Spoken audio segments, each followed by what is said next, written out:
Olá, o Opinião está no ar e hoje vamos tratar de fraudes que estão sendo cometidas através do processo de pejotização. A pejotização é a prestação de serviços que muitas pessoas fazem ao constituir empresas individuais. A pejotização é um processo normal, mas está havendo questões relacionadas a fraudes. Quem vai explicar mais sobre o tema para a gente é o juiz do trabalho, Marcelo Tolomei, a quem agradecemos pela participação aqui no programa Opinião. Primeiramente, eu queria que o senhor explicasse o que é a pejotização e em que contexto que ela surgiu. Perfeito, né?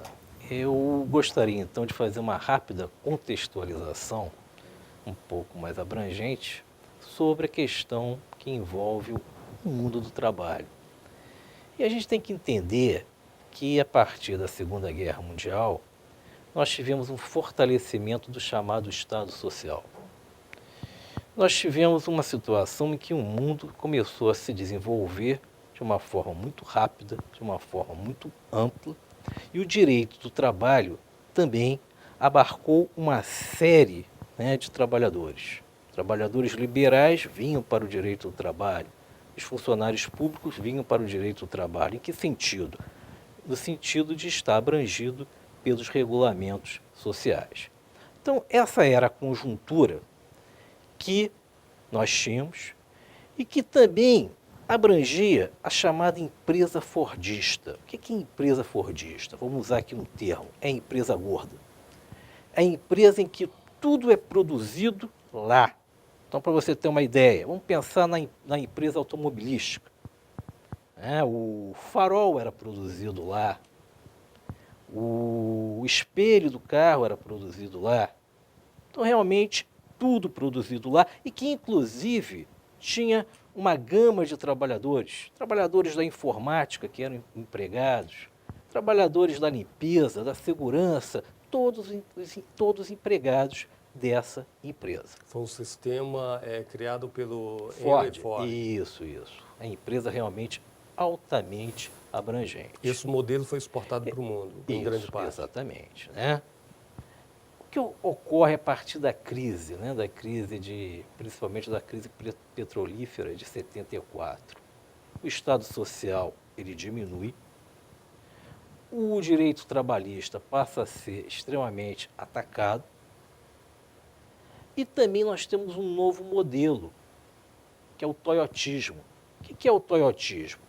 É justamente o inverso do fordismo em relação àquilo que eu falei, a empresa gorda. Agora nós vamos ter uma empresa magra, uma empresa enxuta. Uma cultura oriental japonesa, que vai ter uma referência principalmente nas demandas e vai buscar o quê? Flexibilizar ao máximo as suas relações. Então, aquele exemplo que eu dei, o carro, ele não é produzido totalmente dentro da empresa. Por quê? Você compra componentes fora da empresa. Da mesma forma, essa empresa vai procurar ter o menor número possível de empregados. Você tem um número de empregados fixos, mas o mais você vai utilizar as contratações flexíveis. A terceirização é um modelo. E nesse modelo nós também temos a chamada pejotização. Então é nesse contexto que, principalmente no Brasil, a partir dos anos 90, que nós vamos ter essa realidade bastante forte. Quer dizer que isso que aqui no Brasil começou de uma forma mais nítida através dos anos 90, no mundo, desde os anos 70... Dos anos 80 principalmente, você já tinha essa realidade, do enxugamento do número de empregados dentro de uma empresa. Certo. E isso é bom ou é ruim para o trabalhador? Olha, para o trabalhador, há uma série de críticas em relação a isso. Por quê? Porque ele perde a segurança, ele perde a estabilidade. Os contratos tendem a ser contratos temporários. Então, para você ter uma ideia, na Espanha aconteceu uma coisa muito interessante. A Espanha passou há pouco tempo por um processo muito forte de flexibilização de direitos. E a tônica lá são contratos temporários. Contratos de curta duração, das mais variadas formas. O que acontece? O próprio crédito as empresas, né, o comércio, passaram a reclamar disso, porque não tinham mais a segurança da renda para fazer um crediário, por conta dessa situação do trabalhador. O trabalhador ele fica ainda pouquíssimo tempo nos empregos. Então vejam que nós temos aqui uma realidade totalmente, né, que antes nós tínhamos que era um trabalhador estável, que tinha um salário que era um salário estável. Tudo mudou. Hoje você tende a ter salários o quê? Flexíveis, contratos flexíveis de curta duração. E é nesse contexto que nós vamos ter a realidade também da pejotização. Essa pejotização, ela permite que uma pessoa física constitua uma empresa individual, é isso? Exatamente. A partir da Lei 11.196 de 2005, a empresa pode ser o quê? Individual. Então, uma empresa ela é constituída por uma única pessoa. E, curiosamente, é uma empresa que não tem empregados. E veja bem, Vanderlei, a partir de 95, nós tivemos condições de notar o aumento dessas empresas. Por quê? Porque, através da pesquisa do RAS, você verificava que havia um número já considerável de empresas, como eu disse, que não possuem empregados. Qual a tendência disso daí? É realmente a pejotização. A pejotização de pessoas que estão constituindo empresa para prestar serviços. É uma forma de a empresa não ter aquele gasto com encargos sociais, etc. Exatamente. É uma pesquisa que demonstra que a empresa economiza em torno de 60%, né, se ao invés disso contratasse um empregado seletizado. Então isso é extremamente vantajoso, econômico para as empresas. Agora, por outro lado, as empresas também dependem da demanda do consumidor, do poder de compra, né? Um cenário desse de pejotização numa economia fragilizada não pode ser um tiro no pé para as próprias Sim, empresas? exatamente. É como a gente falou, é o exemplo da Espanha, né? Quanto mais você precarizar, você não tem o quê? Pessoas que vão consumir, que vão para o mercado consumir. Talvez em alguns segmentos voltados para exportação possa ser uma boa para a empresa. Talvez, né? Mas aí tem outros, né, fatores econômicos aí que vão além, né, que a gente não vai abordar aqui. Mas o que você colocou muito bem é isso. Quando você tem a precarização do mundo do trabalho, você perde o quê? Consumidores. O exemplo do Ford, o que o Ford dizia? Eu vou pagar bem meus empregados, porque eu quero que eles comprem meus carros. Então, hoje o sistema capitalista funciona realmente dentro de uma outra toada, né? Dentro de uma outra forma que é bem distante dos anos, né, 50, 60 e 70. Esse modelo funcionou até o ponto em que a economia possibilitou esse tipo de... Exatamente, não, isso sem dúvida, né? Você tinha principalmente a perspectiva o quê? De desenvolvimento. Proteção ao trabalhador, você precisa de desenvolvimento e do direito do Estado social.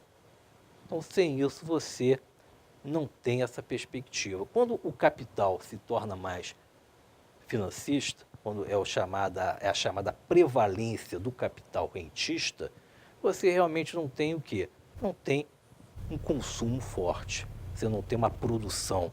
E nisso, a quantidade de empregos diminui consideravelmente. Tá, eu quero entrar com o senhor um pouquinho mais à frente na questão das fraudes que acontecem no Brasil, né? O Brasil parece que é especialista nessa criatividade aí da malandragem de fraudar as coisas. Tanto que essa pejotização arrumaram em vários arranjos, várias formas de fraudar isso. Mas antes de entrarmos nessa questão específica, eu queria que o senhor, pela experiência que o senhor tem na área de juiz, do trabalho, como que são as relações trabalhistas fora do Brasil? Aqui a gente tem ainda, né, ainda numa parte assim, considerável, essa coisa da carteira assinada, né, que dá direito a férias, 13º, INSS, enfim. E em outros países isso funciona dessa forma ou nos países avançados, pelo menos, essa coisa de carteira assinada é algo que não existe mais? A questão da carteira assinada era um modelo que, se você pensar bem, tinha uma perspectiva de imobilizar principalmente o trabalhador. Dentro das nossas origens, lá no mercado de trabalho, principalmente o mercado de trabalho rural, porque a gente não pode esquecer isso, né? O mercado do trabalho brasileiro livre, porque antes era uma relação escravista, surge aonde? Surge no campo, surge principalmente no ciclo cafeeiro com o trabalhador imigrante. Pra você ter uma ideia, esse trabalhador ele tinha uma cartela, né? E ele só poderia trocar de fazenda se ele apresentasse aquela caderneta, vamos chamar assim, devidamente com a quitação do empregador dele. Então, foi o primeiro grande controle documental que nós tivemos. Tá, mas a carteira de trabalho seria uma jabuticaba, uma invenção brasileira? Não, não. Inclusive na França, só que na França ela foi abolida faz tempo. E foi abolida justamente dentro dessa perspectiva de que era extremamente o quê? Opressora. Quando o Getúlio implantou essa questão das leis trabalhistas, pelo menos na América Latina, isso era uma tendência? Na Argentina nós tínhamos também, no Uruguai também, creio que na Colômbia também, nós tínhamos a CTPS. Né? E a CTPS, ela, de uma certa forma, ela mostrava quem era o empregado, quantos empregos ele teve, quais foram os salários dele, etc. Então, quando você ia procurar um novo emprego, você levava a tua carteira. Aliás, você leva ainda, né? E o empregador ele tem condições de fazer uma série de análises. Eu acho que, de uma certa forma, algum controle, porque vários dados você precisa ter, né? E você precisa modernizar essa forma de controle. Então, eu acho que isso vai chegar a um ponto, um denominador comum, que você vai ter, quem sabe, até um cartão, alguma coisa, né? Nesse sentido. A carteira de trabalho realmente ela está ultrapassada até pelo formato dela, Hoje você poderia acessar um determinado site e conhecer quem é esse empregado, Tá. por exemplo, que você quer contratar. Mas os direitos assentados nela, a avaliação do senhor sobre esses direitos, eles estão ameaçados? Ah, com certeza. Não só no Brasil, como no mundo todo. Você vê hoje a realidade da França. A França está queimando carros, o povo francês queimando carros para garantir direitos trabalhistas históricos. A França sempre teve uma tradição muito forte nesse campo.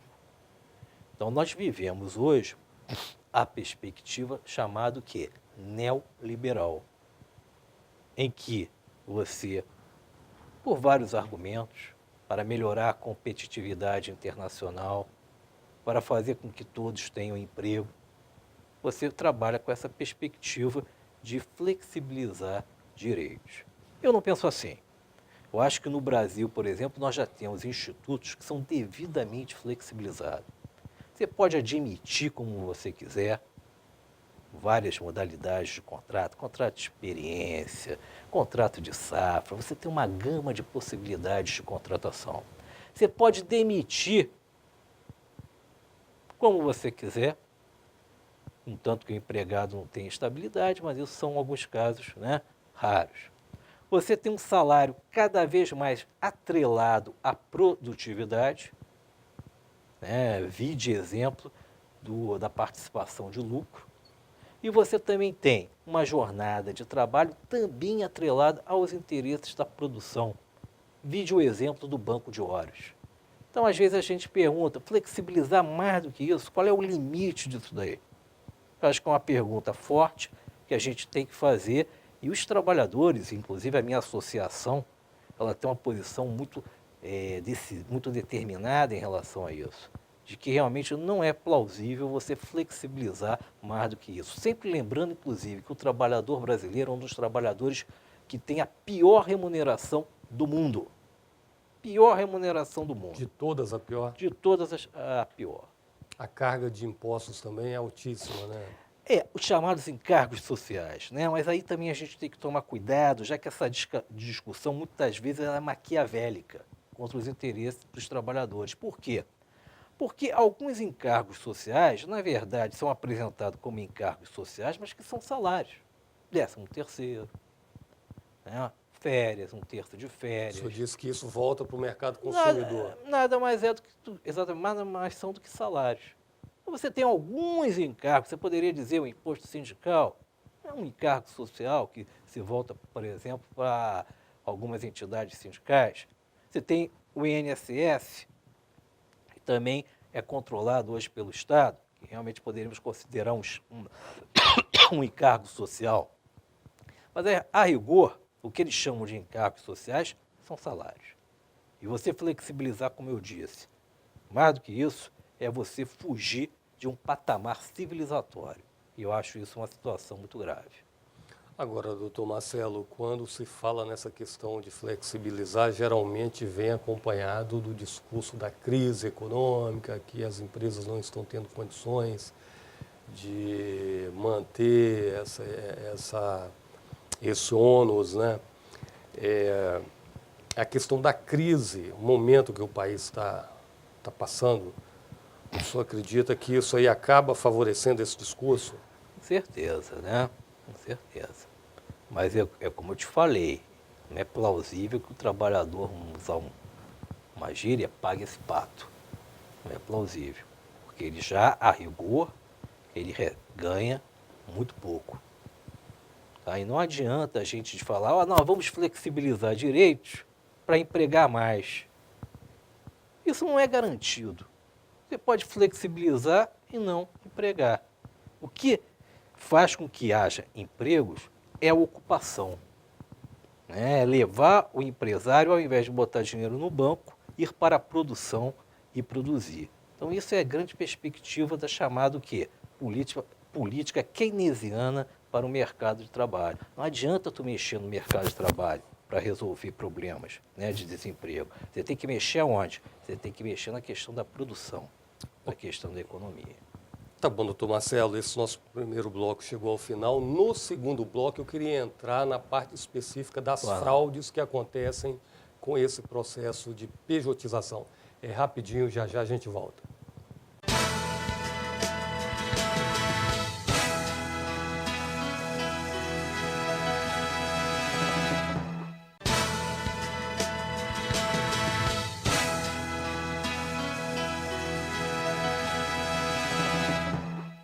Olá, o Opinião está de volta, hoje falando sobre pejotização. Nosso entrevistado, o juiz do trabalho, Marcelo Tolomei. Doutor Marcelo, eu queria que nesse primeiro bloco a gente entrasse na questão das fraudes, né? Em que circunstâncias ocorrem essas fraudes envolvendo a pejotização? Como que isso ocorre? Mas eu vou dar um exemplo para você, vou procurar ser o mais didático possível, mostrando que em algumas situações a utilização de empresa para prestações de serviços pode se dar dentro de uma legalidade perfeita, e às vezes não. Por exemplo, veja você, eu tenho uma empresa que me presta serviços de informática no meu computador individual. Essa empresa, que é uma empresa individual, presta serviço para mim, presta serviço para o meu vizinho, presta serviço para uma outra empresa, né? Então são relações de trabalho, mas que não se caracteriza o quê? Um vínculo de emprego. Ela não presta serviço apenas para uma única empresa. E mais do que isso, não é um serviço que nós, trabalhistas, né, dentro da área do direito do trabalho, chamamos de subordinação jurídica. Prestação de trabalho com subordinação jurídica. O que é subordinação jurídica? É você receber ordens, é você cumprir horário, é você estar totalmente integrado o quê? No plano, como você falou, de uma empresa. A pessoa tem um chefe naquela empresa. Exatamente. Ela tem um chefe e ela está dentro de uma relação o quê? Fraudulenta. Por quê? Porque às vezes ela está registrada como uma pessoa jurídica individual, ela tem que passar recibo, etc. Só que, a rigor, o que ela é? Ela é uma empregada. Então, isso daí é que entra no campo da fraude. É uma pejotização fraudulenta. Para você ter uma ideia, em algumas situações nós detectamos uma situação que eu acho até muito pesada para o trabalhador. Ele é demitido, E o ex-empregador dele fala para ele: meu amigo, você quer continuar trabalhando aqui?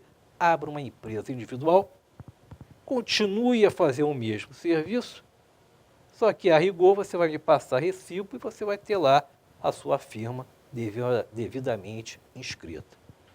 Então isso é uma pejotização tipicamente o quê? Fraudulenta.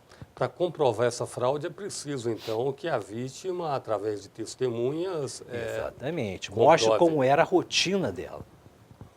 Exatamente. Ó, a minha rotina era essa, assim, assim, assim, assim. Agora, é uma situação complicada, né? Porque as pessoas que presenciam isso são aqueles colegas que também dependem daquele emprego, né? Sim, mas a prova testemunhal ela é sempre complicada por conta desses aspectos.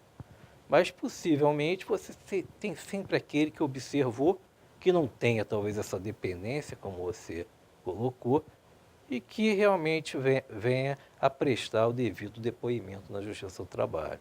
A pessoa que participa como contratado desse tipo de fraude, ela também corre risco de ser penalizada? Não, não. E na verdade ela é uma vítima, né? Quem vai correr risco de ser penalizado é o tomador de serviço, que a rigor não é um tomador de serviço, ele é um empregador que se escondeu, que se omitiu, não pagou os direitos trabalhistas. Qual é a decorrência disso? É uma condenação com todos os direitos trabalhistas decorrentes e até mesmo com multa administrativa. Essas penalidades seriam o quê, assim, de uma forma mais Olha, clara? vamos supor, você trabalhou 5 anos nessa condição fraudulenta. Hipótese. Você entra na justiça. O que você vai reclamar? Uma gama de direitos. 13º desse período, férias, o FGTS, os 40% do FGTS, o aviso prévio indenizado. Uma coisa muito importante também é a assinatura da carteira de trabalho com esse tempo. Nós estamos falando em carteira de trabalho, a assinatura da carteira com esse tempo, recolhimentos do INSS. Então você tem toda essa gama de direitos que reclamados e se provado que realmente houve um vínculo de emprego, e a gente falou em testemunha, mas às vezes também a prova documental ela é muito importante. Em algumas situações basta a prova documental que fica caracterizado para o juiz que aquilo ali era uma relação fraudulenta que estava escondendo uma relação de emprego. Em que áreas isso mais ocorre? Jornalistas, né? Inclusive, eu tenho um caso de um colega de profissão numa outra capital. Ele foi contratado e, quando foi assinar, achou que levou a carteira, chegou, não, meu amigo, você vai assinar isso aqui. Praticamente impuseram um contrato de uma cooperativa. Quer dizer, é uma situação mais grave também, ainda porque... Elas estão sendo utilizadas nesse sentido. E havia uma suspeita de que alguma cooperativa que tivesse como sócio alguém da própria empresa jornalística, porque havia um representante dela lá dentro passando um contrato dela. Ele não foi até o escritório dessa cooperativa, entendeu? Tem essa questão de cooperativas também. Agora, a situação é exatamente a mesma. Para nós, Justiça do Trabalho, se tiverem presente aqueles requisitos, subordinação, pessoalidade, não eventualidade, caracteriza-se o vínculo de emprego. E não importa, né, se você tem o quê? Se você tenha um manto como cooperativa, que você tenha um manto que venha cobrir a verdadeira relação de emprego, como da pejotização. Isso para nós não importa. O que importa é o contrato de trabalho existente. Além de jornais, televisões, rádio, quais outras áreas em que isso é praticado? Assim, com Olha, mais... são setores mais intelectualizados, a gente observa isso. Setores de arquitetura, de engenharia, projetos, informática também é uma área muito sensível a isso. Os profissionais de informática sempre reclamam também disso, jornalistas, né? Então você tem esses setores que têm uma atuação mais especializada. Então, um repórter que todo dia tira expediente naquela redação, tem um chefe que passa as pautas para ele, as matérias, as reportagens que ele tem que fazer, ele trabalha todo dia, dá plantão final de semana e recebe através de pejotização, ele pode denunciar que está sendo vítima de fraude. Aí você está caracterizando o quê? Um vínculo de emprego.